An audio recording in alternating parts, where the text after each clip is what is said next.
heerst met harde hand over Oeigoeren. Meer dan 1 miljoen mensen, onder wie veel Oeigoeren, zijn door China opgesloten in heropvoedingskampen. 1 miljoen? Ja, je hoort het goed. 1 miljoen. Ze worden niet alleen opgesloten, maar ook afgeluisterd en gevolgd. Wat weet jij eigenlijk over de Oeigoeren in China?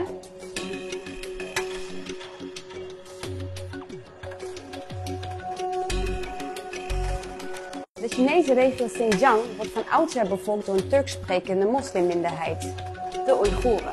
China wil hen heropvoeden om ze trouw te laten zijn aan de communistische partij. In de heropvoedingskampen worden ze gemarteld.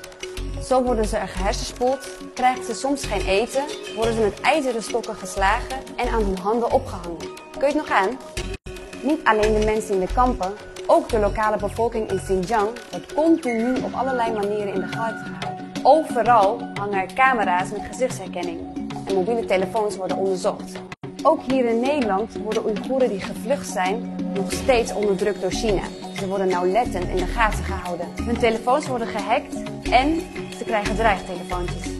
Dit is iemand die wij hierover hebben gesproken. Ja, ik ben gebeld door de politie van China. Toen ik weigerde met hun te werken, hebben mijn vader opgepakt. Daarna mijn vader overleden in de gevangenis. Als ze kritiek uiten op China, bijvoorbeeld via social media, worden hun familieleden in Xinjiang opgepakt. Maar deze dappere Oeigoeren durven zich wel uit te spreken. Hun familieleden zijn nou verdwenen en opgesloten. Ik ben Oeigoer, mijn familieleden zit in heropvoedingskampen in China. Hi, ik ben een Oeigoer. Dit is mijn broer, hij is verdwenen. Volgen, afluisteren, bedreigen, opsluiten en martelen. Waarom doet China dit? Om terrorisme te bestrijden, zeggen ze. Heb je een hoofddoek, heb je een opvallende baard en lees je de Koran, dan wordt het als extremistisch beschouwd. Islamitische uitingen zijn verboden in Xinjiang.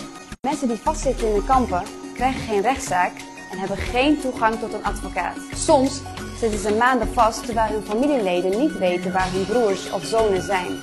Hun familieleden zijn doodsbang om zich hierover uit te spreken. Dit is Rabia Kadir. Ze is Oeigoers en strijdt al jaren tegen de onderdrukking van haar volk door China. 30 familieleden, onder wie haar eigen kinderen, zitten vast in heropvoedingskampen in Xinjiang. Swipe up en teken